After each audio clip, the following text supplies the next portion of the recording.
Préparez-vous. Préparez-vous. Préparez vos cœurs à recevoir la vérité.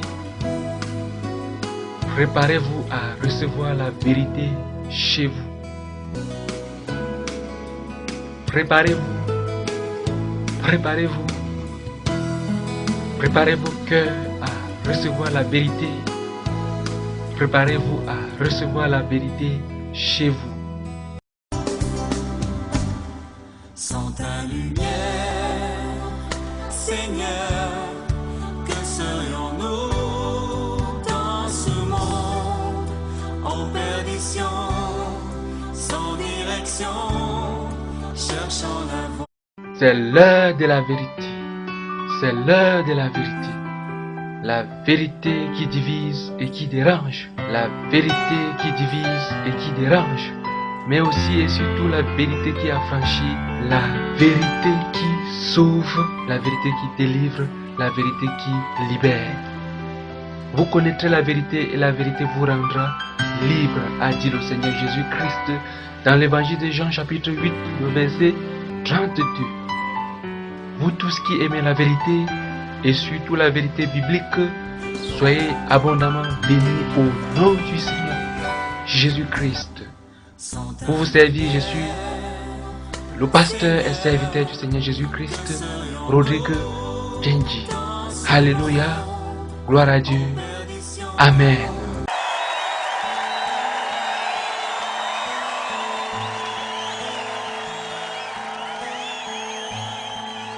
Je veux me rapprocher de toi, Jésus. Je veux goûter à ta présence. Je veux me rapprocher de toi, Jésus. Je veux goûter à ta présence. Recevez tous mes chaleureuses et sincères salutations. Une fois de plus,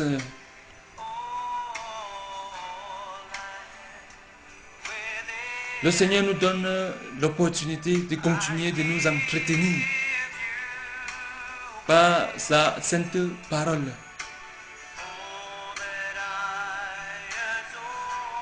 Et nous allons parler cette fois-ci des maladies et guérisons à la lumière de la Bible.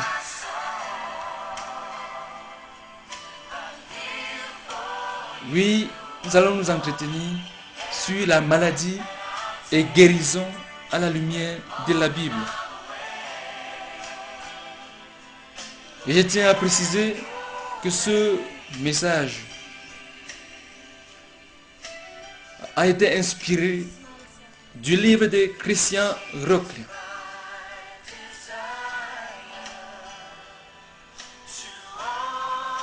Et pour partager ce message avec vous, je suis le pasteur Rodrigue Genji et serviteur du Seigneur Jésus-Christ.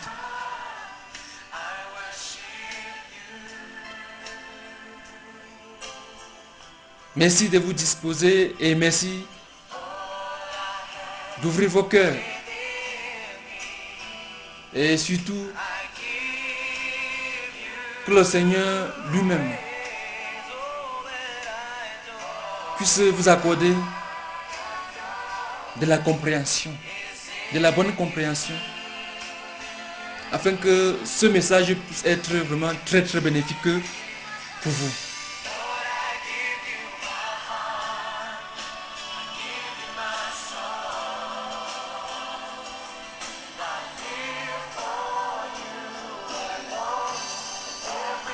La Bible parle si clairement de la maladie et des guérisons. Oui, la Bible parle si clairement de la maladie et des guérisons, comme tous les autres sujets, qu'il ne devrait plus subsister la moindre ambiguïté à ce sujet. Et pourtant, comme toujours, concernant d'autres sujets, Satan a réussi et continue à réussir à fausser les précieuses vérités. Oui, il continue même jusqu'à présent à fausser ces précieuses vérités, y compris concernant, bien entendu, la maladie et guérison. Soit en les faisant dire le contraire, soit en les poussant jusqu'à l'extrême.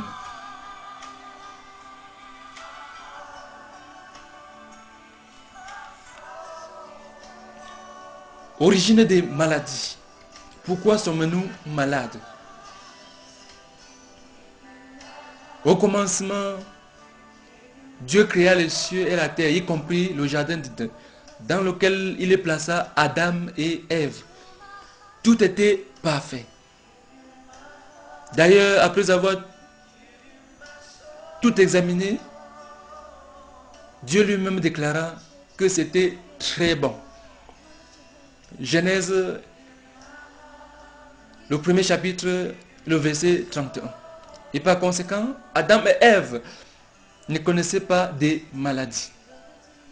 Mais après la chute, c'est-à-dire après leur désobéissance, parce qu'ils ont mangé le fruit que Dieu leur avait défendu, d'après Genèse chapitre 2, à partir du verset 15 au verset 17, et Genèse chapitre 3, à partir du premier verset au verset 6, la malédiction s'est abattue sur le monde, entraînant avec elle la mort, et y compris les maladies. Genèse chapitre 3 à partir du verset 17 au verset 19.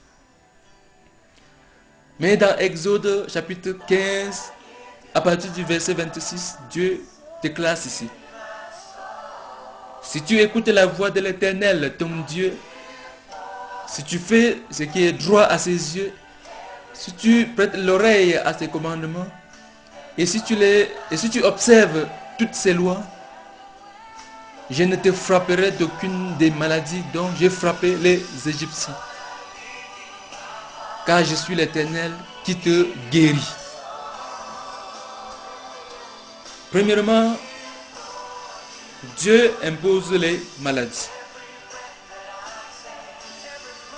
À partir de ce passage d'Exode 15, le verset 26, et bien d'autres, par exemple Deutéronome chapitre 28, à partir du le verset 22, et les versets 27 et 28, ou à partir du verset 59 au verset 61, on comprend indiscutablement que Dieu peut imposer les maladies et les enlève lorsqu'elles ont produit l'effet qu'il en attendait. 2 Chroniques chapitre 7 verset 14, Jérémie chapitre 30 le verset 12, le verset 15 et le verset 17. Tous ceux qui pensent et enseignent que toutes les maladies proviennent du diable devraient prendre très au sérieux ces différents passages bibliques. 8 Deutéronome chapitre 28, le verset 21 à 22 et le verset 27 aussi, à 28, le verset 58 à 61, ou 2 Samuel 24, le verset 15, et beaucoup d'autres versets. Donc c'est un gros mensonge de dire ou de croire que toutes les maladies proviennent du diable. Si Dieu peut imposer les maladies, normalement c'est à lui qu'on devrait s'adresser pour en être délivré. Alors si Dieu peut donner la maladie, peut imposer la maladie, pour quelle raison? Par la maladie, Dieu veut nous corriger. Quand c'est Dieu lui-même qui nous impose la maladie, c'est tout simplement pour nous corriger et nous former à la discipline du Saint-Esprit. Dans de tels cas, la guérison ne peut pas se faire avant que Dieu ait atteint son but et que l'homme se soit repenti à fond ou ait saisi correctement la leçon que Dieu voudrait l'enseigner par la maladie. Apocalypse chapitre 3, le verset 19. Ou Romains chapitre 8, le verset 28, qui dit que toutes choses concourent pour le bien de ceux qui aiment Dieu. Ou 1 Pierre, chapitre 5, les versets 10 et 11. Même Romains, chapitre 8, le verset 18. Une simple foi, c'est-à-dire la foi intellectuelle. Jacques, chapitre 2, verset 19 et 20. Les versets 19 et 20 ne suffisent pas, mais il faut manifester une foi vivante. Et la vraie foi est celle que Dieu fait naître en nous, qui est enfantée par la repentance et qui vient du Saint-Esprit. Et sans cette repentance, la foi n'est que le produit de l'imagination. Maintenant, si Dieu peut imposer les maladies, le diable aussi provoque des maladies. La Bible nous montre aussi des maladies qui sont provoquées par Satan, le diable. Par exemple, la maladie de Job, chapitre 2, à partir du premier verset au verset 8, où la femme courbée depuis 18 ans. Dans l'évangile de Luc, chapitre 13, à partir du verset 10 au verset 17. Ainsi que de nombreux cas de possession démoniaque, particulièrement dans les évangiles. Mais comme cela ressort clairement chez Job, Satan ne peut infliger les maladies aux vrais enfants de Dieu qu'avec l'autorisation de Dieu. Matthieu chapitre 10, à partir du verset 29 au verset 31. Ainsi donc, même en cas de maladie infligée par Satan, le chrétien aura toujours affaire avec le Dieu vivant, son Dieu.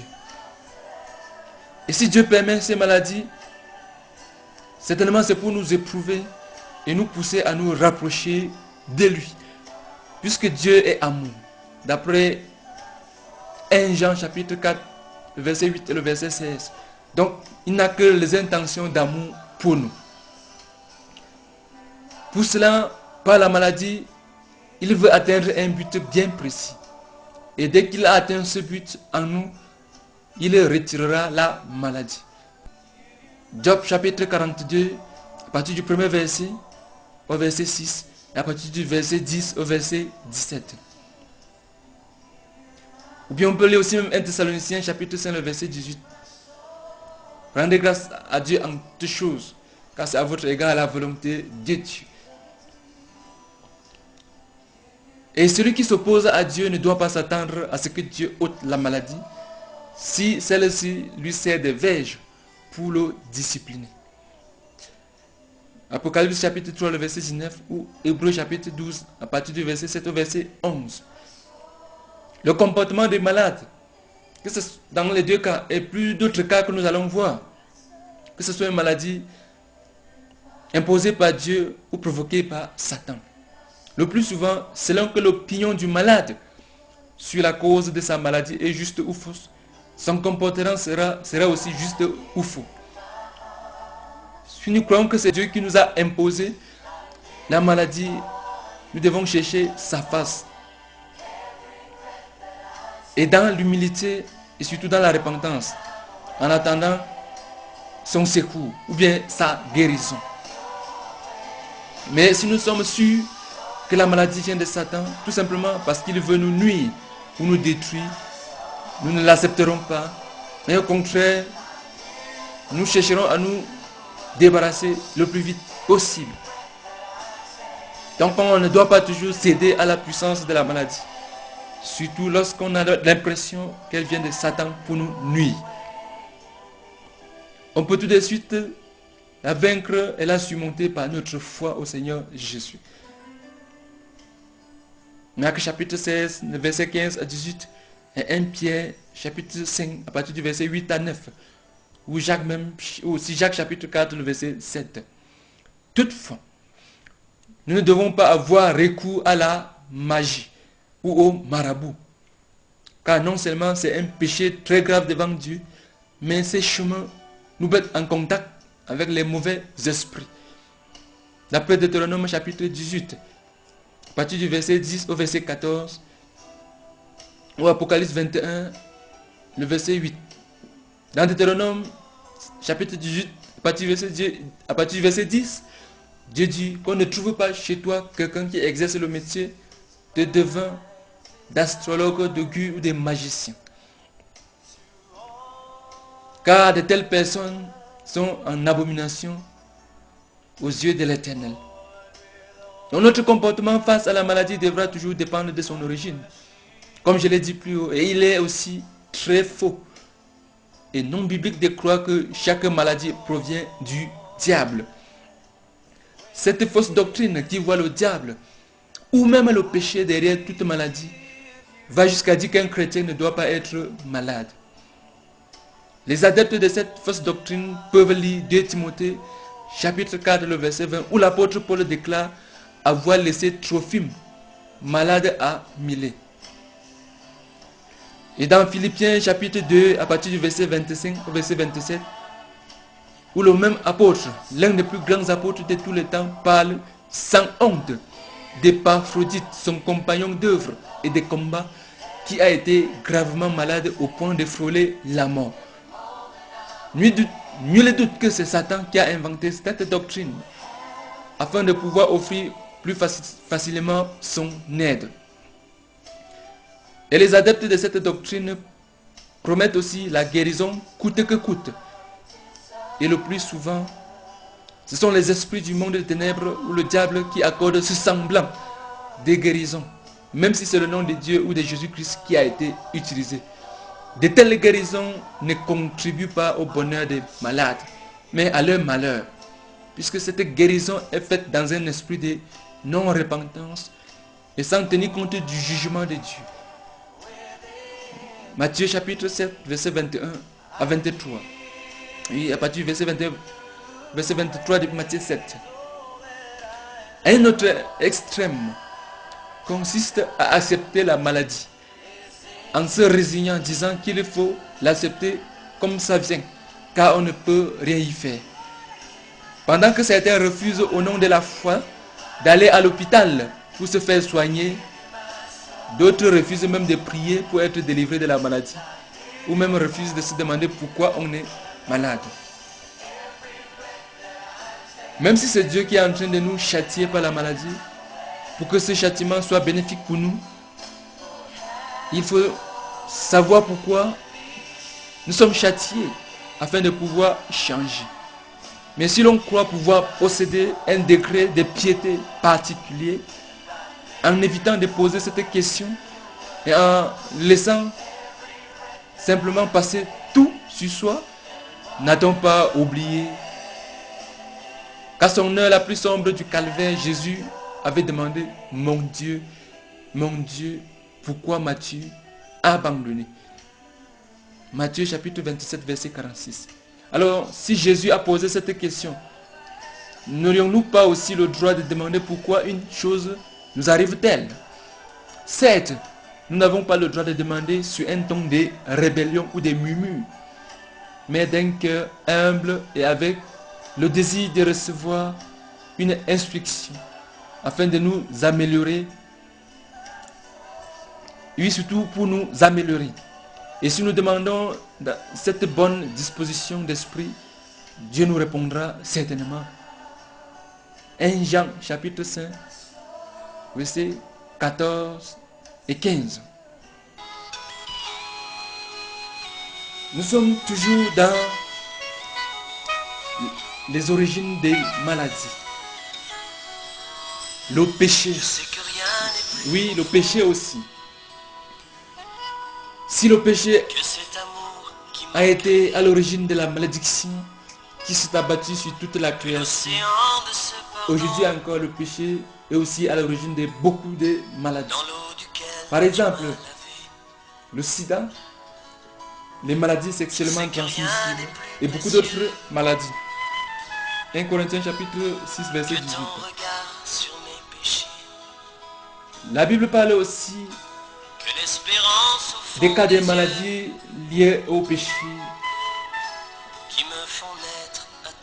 Par exemple, Jérémie chapitre 30, à partir du verset 12 au verset 15. Ou Jean chapitre 5, à partir du premier verset au verset 14. Lorsque la maladie que nous avons est liée directement au péché, et si dans sa grande miséricorde, Dieu nous guérit, nous devons désormais faire très attention de ne plus retomber dans ce péché, de peur que cette maladie ne revienne sous une forme plus pire. Jean chapitre 5, le verset 14. Nous avons aussi comme origine des maladies le mauvais usage de la Sainte Seine. Le fait de prendre indignement la Sainte Seine est une autre cause des maladies. 1 Corinthiens chapitre 11 à partir du verset 27 au verset 30. Donc en participant à la Sainte Seine, nous devons nous rassurer que nous avons livré complètement à mort notre vie pécheresse, que nous avons abandonné le péché, que nous ne vivions pas dans le péché. 1 Corinthiens chapitre 11, le verset 31.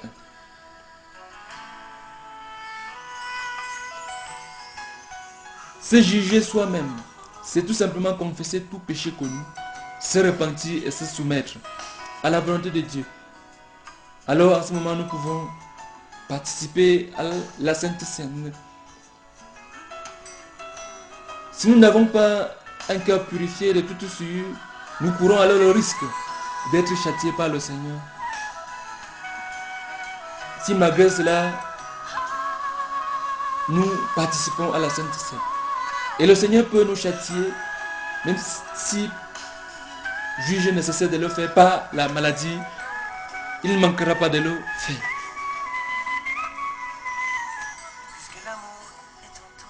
Il y a aussi une maladie pour la gloire de Dieu.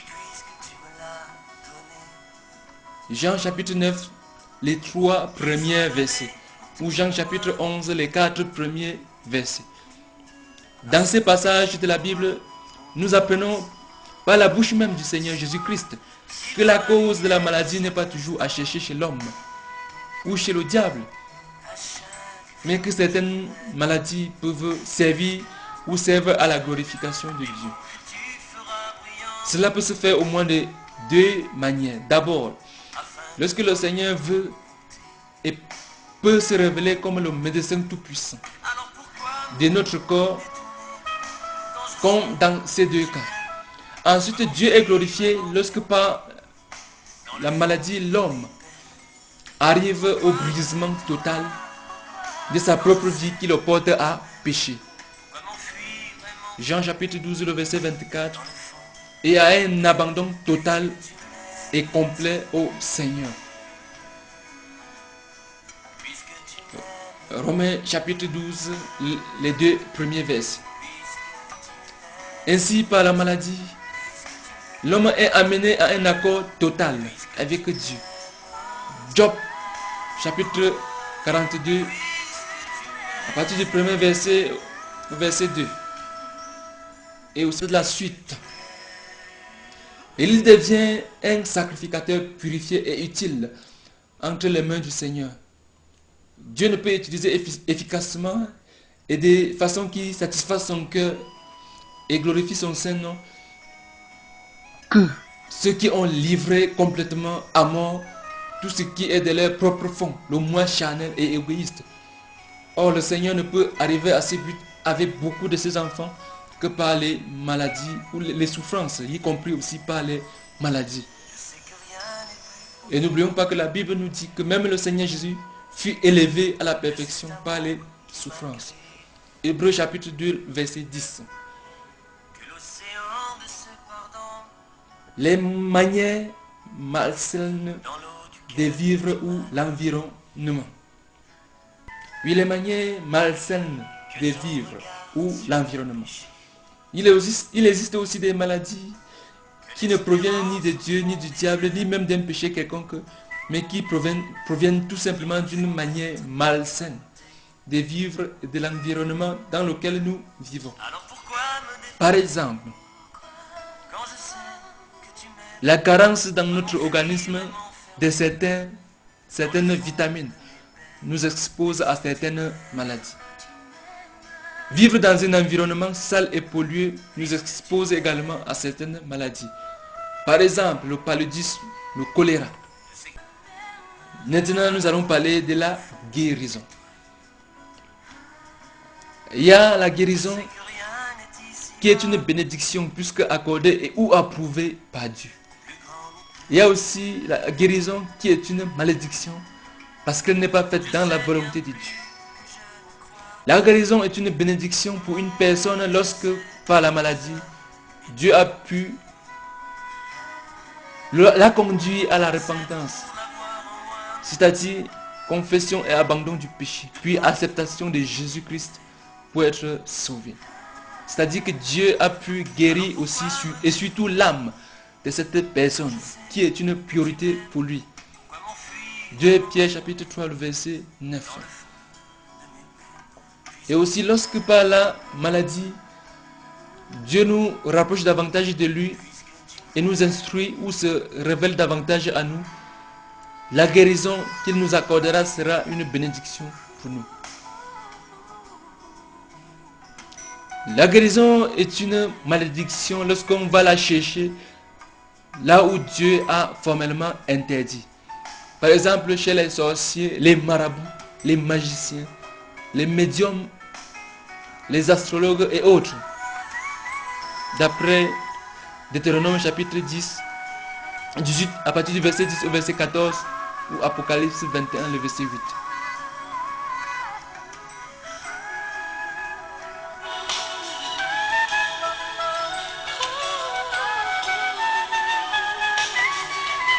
La guérison est aussi une malédiction lorsqu'on veut la guérison physique à tout prix, sans vouloir aucunement la guérison de son âme. La guérison est aussi une malédiction lorsque certaines personnes, même s'ils utilisent le nom de Dieu ou de Jésus-Christ, promettent la guérison physique à une personne sans se soucier premièrement de la guérison de son âme, ou sans lui montrer que le salut de son âme est la priorité des priorités, une urgence. Car que sert-il à un homme d'être bien portant, d'être guéri physiquement, et que le but spirituel que Dieu voulait atteindre par la maladie ne soit pas atteint? Et que sert-il aussi à une personne d'être guérie physiquement et d'être bien portant et surtout de mourir et d'aller dans les temps de feu? Donc, lorsqu'un chrétien est sollicité pour prier pour la guérison physique d'un non-chrétien, il doit lui faire part. Il lui fait savoir que la guérison intérieure, c'est-à-dire la guérison de son âme, est le plus important et très prioritaire que la guérison physique.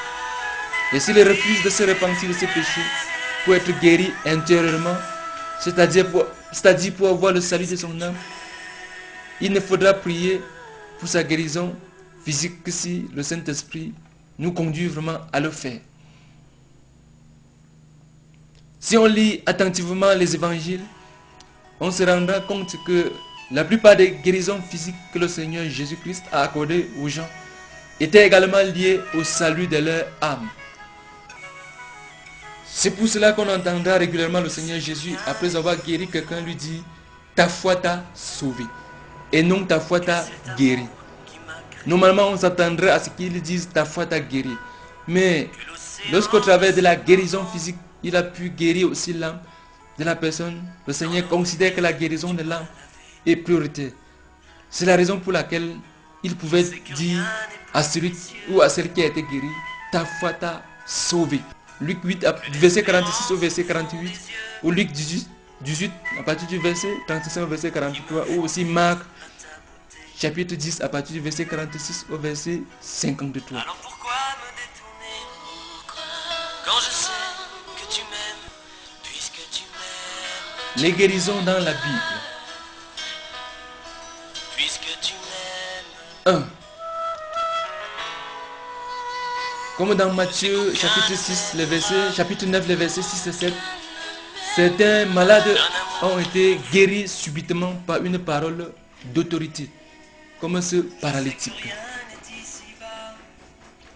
Et deux, comme dans Luc chapitre 17, à partir du verset 11 au verset 14, la guérison ne se fit pas instantanément, mais peu à peu, pendant que les 10 lépreux étaient sur le chemin de l'obéissance.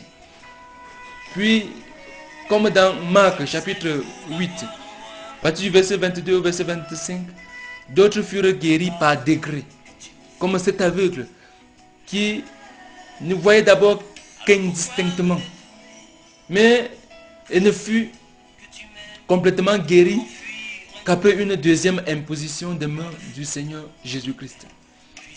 Quatrièmement, comme dans Matthieu chapitre 8, les 3 premiers versets, certaines personnes furent guéries par un simple toucher de la main du Seigneur Jésus-Christ, comme ces lépreux.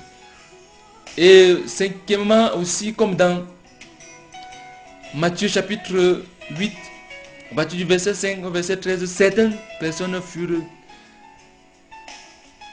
guéries par une parole d'autorité, même prononcée de loin.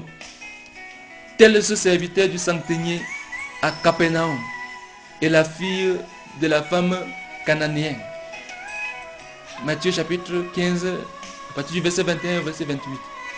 Et dans Marc chapitre 7, à partir du verset 31 au verset 35, un sourd-muet obtint la guérison par le toucher des doigts, la salive et une parole d'autorité du Seigneur Jésus-Christ. Et puis septièmement, nous pouvons aussi voir que dans Jean 9, à partir du premier verset au verset 7, un aveugle né obtint la guérison par la salive de Jésus mélangée avec de la boue, puis le lavage. Chez d'autres personnes, il fallut utiliser un moyen précis recommandé par le Seigneur. Par exemple, comme la masse de figues pour le roi Ézéchias dans 2 Rois chapitre 20, le verset 7. Ou se laver ou se plonger 7 fois dans l'eau du Jourdain, comme Naaman. Dans 2 Rois, chapitre 5, à partir du verset 10 au verset 14. Et il faut aussi noter que beaucoup de personnes dans la Bible ont été guéries par la foi des autres. Nous pouvons remarquer la grande variété de procédés pour les guérisons dans la Bible. Avec une si grande variété de procédés pour la guérison dans la Bible, il est très difficile de comprendre pourquoi de nos jours, certains chrétiens ne veulent accepter que leurs propres méthodes de guérison. Ce faisant, et faisant aux malades toutes sortes de prescriptions non justifiées par la parole de Dieu. Au lieu de s'approprier et d'apporter le joyeux message de la guérison, ils se chargent et chargent les malades d'un joug qui les conduit presque au désespoir. C'est ainsi que certains chrétiens, au nom de la grande spiritualité, défendent aux malades de consulter un médecin ou d'utiliser les médicaments naturels. Et de telles prescriptions humaines ont amené certains malades dans une grande détresse, voire même des morts précoces dans certaines familles. Au lieu d'être un bienfait, la guérison par la foi ou par les miracles devint pour eux un fardeau écrasant. Au lieu de tourmenter les malades avec des prescriptions humaines au nom de la foi, il faut traiter chaque cas selon la direction divine. Cette diversité dans la Bible en ce qui concerne les guérisons, nous la rencontrons encore aujourd'hui. Par conséquent, dans chaque cas isolé, notre devoir consiste à nous tenir devant le Seigneur et en silence et de lui demander: Seigneur Jésus, dans ta souveraineté, que veux-tu que je fasse? Et il ne nous laissera pas dans le doute sur ce que nous devons faire, si nous le lui demandons avec entière soumission et franchise.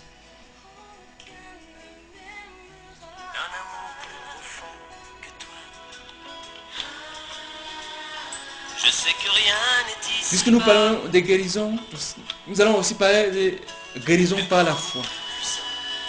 Par un miracle instantané de Dieu. Je sais bien plus. Hébreux 13:8 nous dit que Dieu est le même hier, aujourd'hui et éternellement. Nous pouvons aussi retenir ces versets, Marc 16, Marc chapitre 16, les versets 17 et 18. Actes des apôtres chapitre 14 à partir du verset 8 au verset 10. Et Actes chapitre 3 à partir du premier verset au verset 8. Ou Luc chapitre 1 verset 37. Qui dit que rien n'est impossible à Dieu. Rien n'était impossible à Dieu. Et Dieu lui-même ayant donné l'ordre à ses disciples de prier pour les malades. Et ils seront guéris. Et ensuite lui-même étant celui qui suscite en nous la foi. Devant certaines situations, y compris devant un cas de maladie. Il peut se révéler à nous qu'il va nous guérir par un miracle. Sans que nous ayons besoin d'utiliser un remède quelconque. En ce moment, nous n'avons qu'à lui faire confiance, sachant que ce qu'il nous a révélé, il va l'accomplir. Avec une foi et une confiance vers le Seigneur, nous ne regarderons plus la maladie, quelle que soit son origine et sa gravité. Qu'il soit donné autour de moi. Mais nous nous tournerons tout simplement vers Dieu qui a dit qu'il est celui qui nous guérit de toutes nos maladies. Somme 103, versets 2 et 3. Et nous ne céderons pas non plus au doute que les hommes et le diable viendront mettre dans nos pensées pour nous décourager. Car si Dieu lui-même nous a réellement révélé qu'il va intervenir par un miracle sans médicament dans un cas de maladie, Alors pourquoi quelconque personne ne pourra l'arrêter, même pas le diable. m'enfuir et m'enfermer? Marc chapitre 3, les 6 premiers versets. Pourquoi Notons ceci.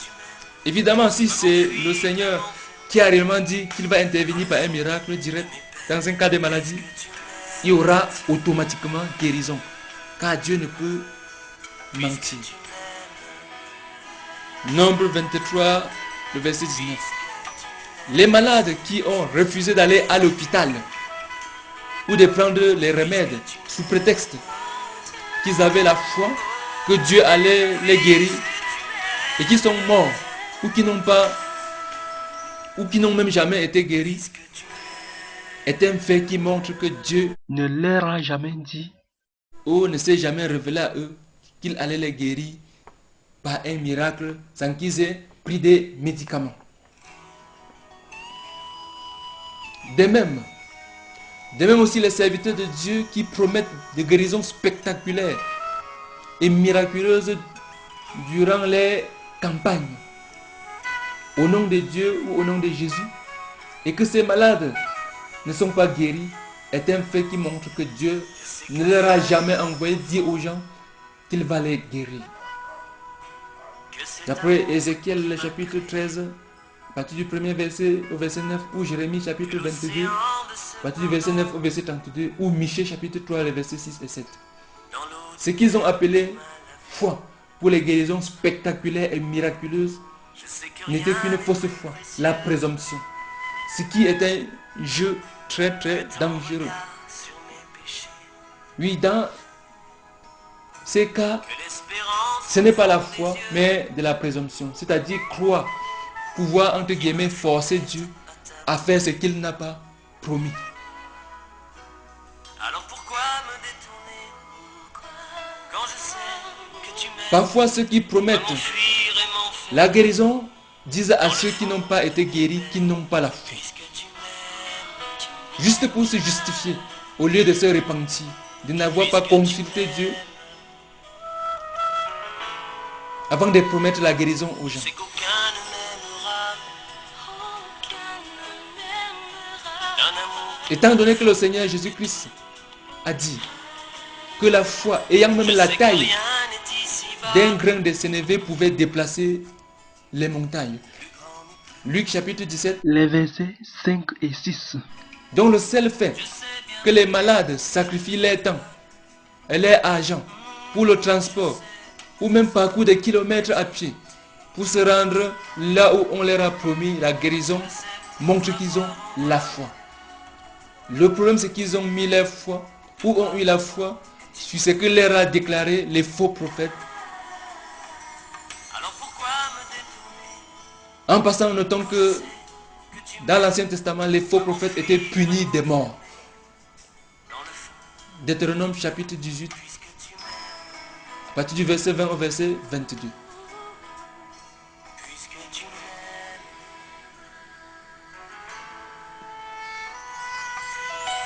Si tout ce que Dieu a créé est bon, les herbes et les plantes sont aussi bonnes. Donc si nous disposons des remèdes naturels provenant des plantes qui pourraient nous soulager ou nous guérir, nous pouvons les utiliser comme un don de Dieu. Même si c'est au Seigneur Dieu Tout-Puissant que nous allons attendre la guérison. Certains croyants qui au nom de la foi et d'une très grande spiritualité ou d'un degré très élevé de la spiritualité refusent de prendre les remèdes et empêchent même aussi les autres malades d'en prendre, surtout ceux qui sont sous leur responsabilité. Cela taxe les chrétiens qui en prennent des manques de foi. Un chrétien n'invoque-t-il pas à chaque repas la bénédiction de Dieu sur sa nourriture? Alors pourquoi ne pas faire la même chose lorsqu'on fait usage des remèdes naturels? En priant, Dieu dit accorder sa bénédiction. Dans 1 Timothée chapitre 4, à partir du verset 3 au verset 5, Dieu nous demande de ne pas nous laisser priver des aliments qu'il a créés, mais de les prendre avec les actions de grâce en les sanctifiant par la parole de Dieu et par la prière. Les plantes ou les remèdes naturels sont aussi un aliment pour le corps malade. Elles agissent avec la bénédiction de Dieu comme pour toute autre nourriture que nous prenons. Oui, les plantes ou les remèdes sont aussi un aliment pour le corps malade.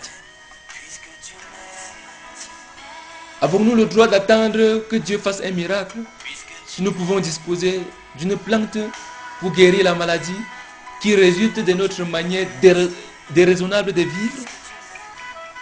Si l'environnement dans lequel nous vivons est sale et nous rend malades, ne devons-nous pas commencer par nettoyer notre environnement pour le rendre plus propre, sain et agréable à vivre que d'attendre un miracle de Dieu? Si le manque de vitamines dans notre organisme entraîne des maladies, ne devons-nous pas tout simplement commencer par consommer les aliments qui contiennent ces vitamines que de vouloir que Dieu fasse un miracle? Bien entendu, même dans l'utilisation des remèdes, on ne doit pas mettre Dieu de côté, sinon il se pourrait que ces remèdes ne soient pas efficaces, puisque c'est la bénédiction de Dieu, puisque ce n'est pas la bénédiction de Dieu qu'ils sont efficaces. Notez bien, nous ne devons jamais faire de prescriptions à Dieu sur la manière dont il procédera pour nous guérir. Sinon, nous faisons la même erreur que Naaman dans 2 Rois chapitre 5 à partir du verset 10 au verset 12, qui dans son orgueil voulait prescrire à Dieu comment la guérison devrait se faire. Voici, je me disais, il sortira vers moi, il se présentera lui-même et invoquera le nom de l'Éternel son Dieu et agitera la main sur la place et guérira le lépreux. Oui, ça c'est ce qu'a déclaré Naaman. En effet, la guérison aurait pu se faire ainsi et aurait eu l'air d'être bien plus religieuse et plus distinguée que la prescription du prophète Élisée. Rien d'étonnant à ce que Naaman, dans son orgueil, se mit en colère contre la prescription simple du serviteur de l'Éternel. Naaman lui, le chef de l'armée du roi de Syrie,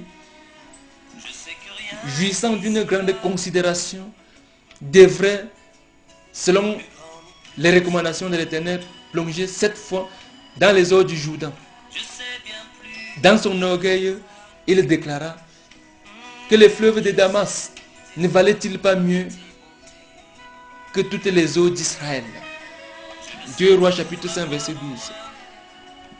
Mais ce qu'il oubliait, c'est qu'il ne s'agissait nullement de la pureté de l'eau. Pour Dieu, il s'agissait de l'obéissance. Et la soumission est surtout de la destruction de l'orgueil de Naaman. Notez bien, il ne suffit pas seulement de croire pour être guéri. Celui qui fait des distances considérables comme Naaman pour obtenir ou chercher la guérison aurait certainement eu suffisamment de foi pour l'obtenir. Car pour Dieu, une foi comme un grain de sénévé suffit pour déplacer même les montagnes. Luc chapitre 17 verset 5. Donc pour obtenir la guérison, le Seigneur attend de nous non seulement la foi, mais qu'on s'abandonne aussi totalement à lui. Ceci implique qu'on ne lui fasse plus de prescriptions sur la manière d'amener la guérison.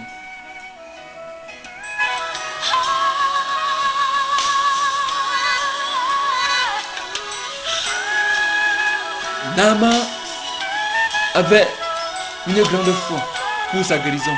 Sinon, il n'aurait pas entrepris le grand voyage de la Syrie jusque chez le prophète Élisée en Israël. Mais malgré sa grande piété, il n'aurait pas été guéri s'il n'avait pas livré à la mort son orgueil et son entêtement pour suivre dans l'obéissance le chemin que Dieu, par le prophète Élisée, lui avait indiqué. Lorsque malgré la foi, on n'expérimente pas la guérison, il faut bien examiner si on a réellement livré à mort sa propre vie et son orgueil. Devoir accepter un remède si simple et si méprisable était pour Naaman, le chef de l'armée de Syrie, la plus grande humiliation. De nos jours aussi, nous retrouvons souvent ce même orgueil que Dieu combat lorsqu'il ne donne la guérison qu'après l'utilisation de simples remèdes naturels.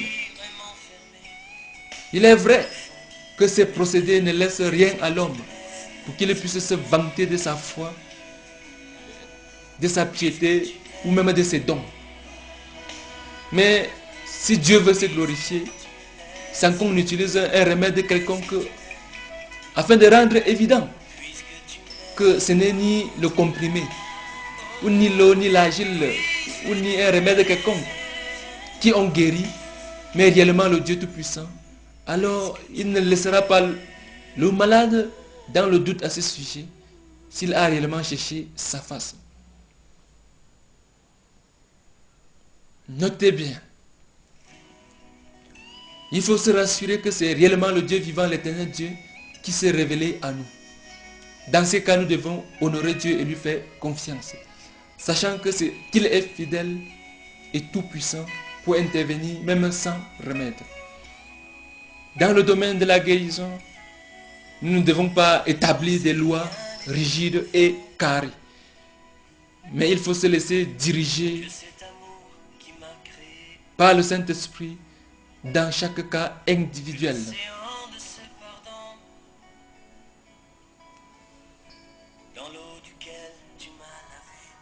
Il est très faux de penser que l'emploi des remèdes provient toujours de manque de foi. Sinon, l'apôtre Paul aurait agi dans l'incrédulité en écrivant à Timothée: ne continue pas à ne boire que de l'eau, mais fais usage d'un peu de vin à cause de ton estomac et de tes fréquentes indispositions. 1 Timothée chapitre 5, le verset 23. Or, l'apôtre Paul ne l'a pas écrit par incrédulité ou par manque de foi, mais sous la direction du Saint-Esprit. Peut-être parce que dans ce vin qu'il a recommandé à Timothée, il y aurait de l'alcool. Et que l'apôtre sous la direction du Saint-Esprit, l'a recommandé à Timothée pour son mal d'estomac. Louerai l'Éternel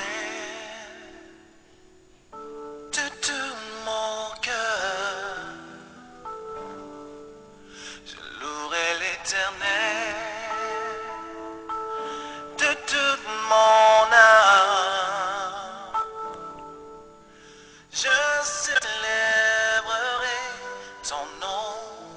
Je proclamerai ta sainteté. Je célébrerai ton nom. Toi, mon roi.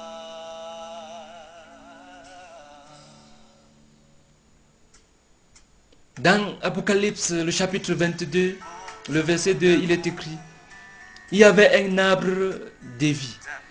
Il y avait un arbre de vie dont les feuilles servaient à la guérison des nations.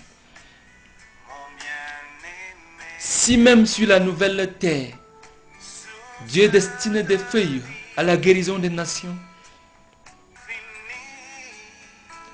ne devrait-il pas avoir aussi le droit de le faire en ce monde-ci? Oui. Si même sur la nouvelle terre, Dieu destine des feuilles à la guérison des nations, il a aussi le droit de le faire en ce monde actuel. À l'intention des croyants que pour être plus zélés et plus spirituels que le Seigneur Jésus-Christ, on fait du don de guérison par la foi un joug légal dont ils veulent charger les hommes en désapprouvant l'usage des remèdes. Dans la parabole du bon samaritain, la Bible dit qu'il verse de l'huile et du vin sur les plaies du blessé. Luc chapitre 10, le verset 34. Utilisant ainsi les remèdes de son époque. Luc chapitre 10, le verset 34. L'huile pour adoucir les douleurs et le vin pour désinfecter les plaies. Serions-nous en train de pécher si nous agissons comme ce samaritain? Le Seigneur Jésus a conclu la parabole en disant: va, toi, et fais de même. Luc chapitre 10, le verset 37, la partie B. Aujourd'hui encore, si nous savons que nous pouvons aider les gens par de simples remèdes naturels tels que l'huile, les plantes ou quoi que cela puisse être, parce que Dieu y a placé une vertu curative, ces remèdes devraient-ils être méprisés au nom de la grande spiritualité? Puisque Dieu a mis dans les plantes, même les plus petites, des plantes de vertus curatives insoupçonnables, il peut choisir de guérir ses malades par ces plantes naturelles. Tout comme il changea l'eau amère des maras en eau douce par un morceau de bois. Dans Exode 15, 23 à 25, et qu'il a assaini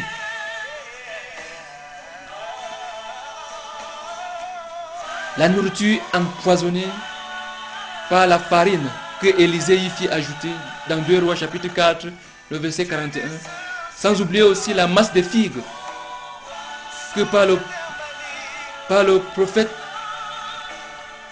Ésaïe, Dieu ordonna d'utiliser pour la guérison du roi Ézéchias dans 2 Rois chapitre 20, le verset 7. Alors si Dieu utilisa jadis les remèdes naturels, comment n'aura-t-il pas le droit, aujourd'hui encore vouloir contraindre Dieu à faire un miracle à tout prix sans utiliser des remèdes parce que cela semble plus spirituel? N'est-ce pas de l'orgueil?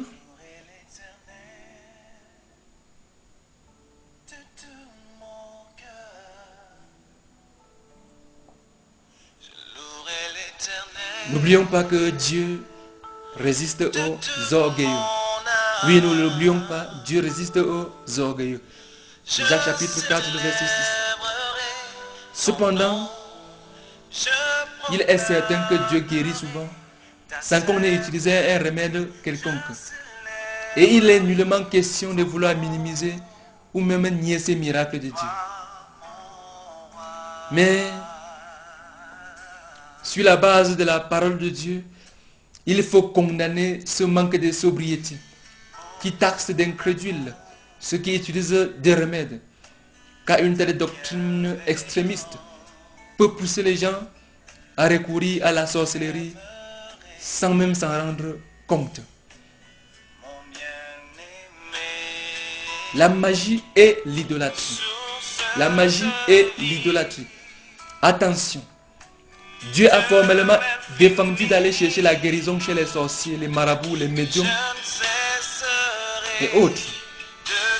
Car la plupart des remèdes que les marabouts, les magiciens et autres qui pratiquent de telles choses que ces gens-là, même si ce sont des plantes naturelles, ce sont des remèdes sur lesquels ils ont fait des incantations. Lorsqu'on prononce des paroles incantatoires sur les plantes que Dieu a créées, par exemple en y invoquant des esprits, ou lorsqu'on utilise ces remèdes sous certaines conditions que Dieu lui-même n'a jamais données, ces remèdes deviennent autre chose. Même si apparemment ces remèdes font semblant de nous soulager, en réalité, ils nous mettent en contact avec des mauvais esprits qui tôt ou tard influenceront négativement notre être. D'ailleurs, les déclarations de Dieu sont formelles.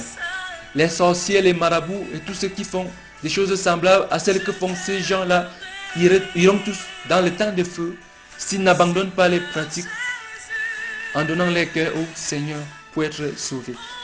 Deutéronome chapitre 18 à partir du verset 10 au verset 14. Galates chapitre 5 à partir du verset 19 au verset 21. Ou Apocalypse chapitre 21 le verset 8. 1 Jean chapitre 1 le verset 9. Actes des apôtres chapitre 16 verset 31. Ou Actes des apôtres chapitre 3 verset 19 et 20. Et aussi Romains chapitre 8 verset 1. On peut aussi facilement transformer les remèdes en idoles. Lorsqu'on pense que même indépendamment de Dieu, elles devraient être efficaces automatiquement ou comme par magie. Même en utilisant les remèdes, on a besoin de l'aide et de la bénédiction de Dieu Tout-Puissant. Jean chapitre 15, le verset 5. Aussi, si par obstination, on veut forcer Dieu à nous guérir sans l'utilisation de remèdes, afin d'en imposer aux gens par notre grande piété, cela aussi c'est de la magie. Et il nous place dans les liens de Satan.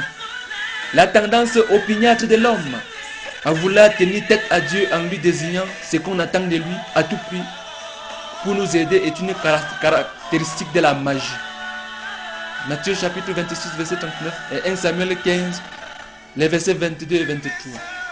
Peu importe qu'on veuille exercer cette contrainte par quelque formule magique ou par l'utilisation du nom de Dieu ou de Jésus-Christ, cela revient finalement au même, puisque nous ne devions faire aucune prescription à Dieu. Nous devons tout simplement et humblement nous remettre à ses soins, car il sait ce qui est bon et salutaire pour nous. À Jésus-Christ soit l'honneur, le règne, la majesté, la puissance, la gloire et la souveraineté pour l'éternité. Amen. Que la grâce du Seigneur Jésus-Christ soit votre partage. Oui, je suis Rodrigue Djandji, serviteur du Seigneur Jésus-Christ, résident à Banganté, dans l'ouest du Cameroun. N'hésitez pas à nous contacter pour toute aide, pour tout contact spirituel. Je réponds au 77 61 93 77 61 77 61 93 77 ou le 96 36 25 40. Et surtout précédé de 00237 si vous appelez hors du Cameroun. Et je réponds aussi à l'adresse électronique rodrigue.djandji@yahoo.fr. Djandji s'écrit N-J-E-N-D-J-I. rodrigue.genji@. yahoo.fr.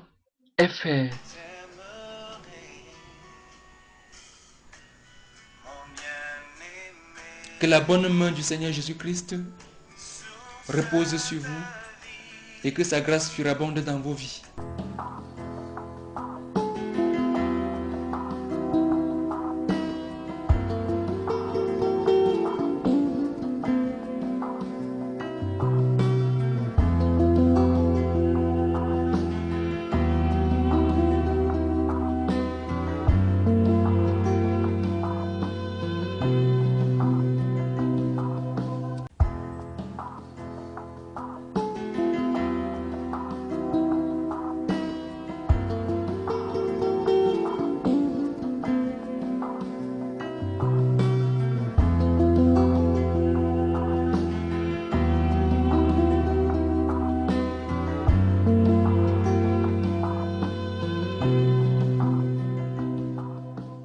My desire to honor you.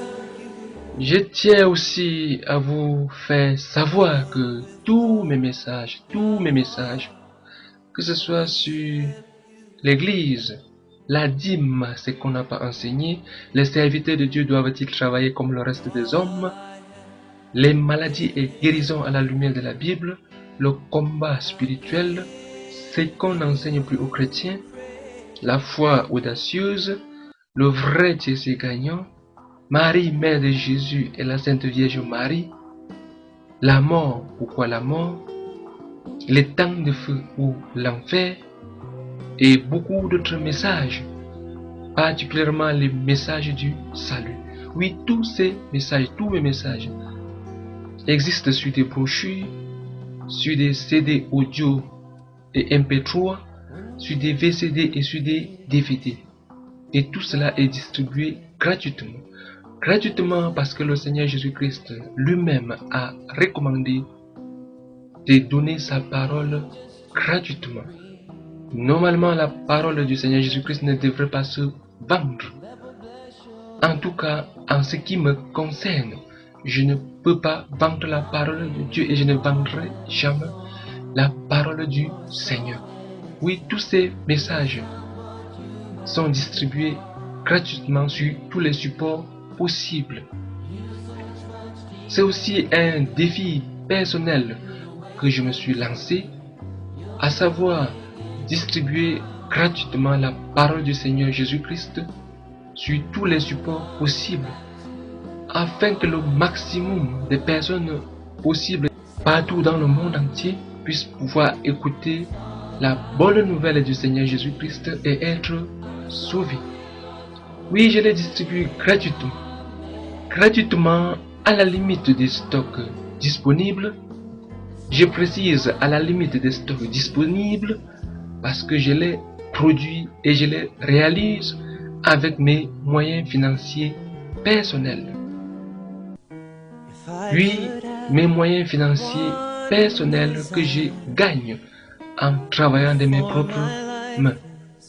En dehors du fait que je suis évangéliste et pasteur et que j'écris des brochures évangéliques, des brochures chrétiennes, je suis aussi technicien des téléphones portables. Je dépanne les téléphones portables à Bangaté, Rodrigue Télécom à Bangaté. Et ce que je gagne en travaillant de mes propres mains, je subviens aux besoins de ma famille et surtout aux besoins financiers de mon ministère. Une fois de plus, que la bonne main du Seigneur Jésus-Christ soit sur vous et que chaque instant qui passe serve à vous rapprocher davantage du Seigneur. Que l'élévation, le règne et la gloire reviennent au roi des rois, le Seigneur des seigneurs, celui qui revient bientôt, le Seigneur Jésus-Christ. Alléluia, gloire à Dieu. Amen. I want you to know.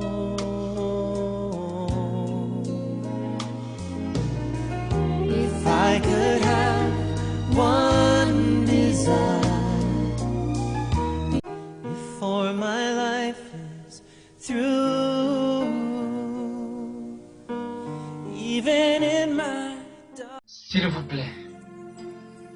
Ne gardez pas ce message pour vous seul. Faites tout pour le partager avec le maximum de personnes possibles autour de vous. Et je suis sûr que le Seigneur Jésus-Christ ne manquera pas de vous bénir. Amen. N'oubliez pas que vous pouvez aussi lire, écouter, visionner et télécharger gratuitement mes différents messages sur mon site internet www.pasteur-rodrigue.com. Pasteur Rodrigue, c'est en un seul mot. pasteur-rodrigue.com.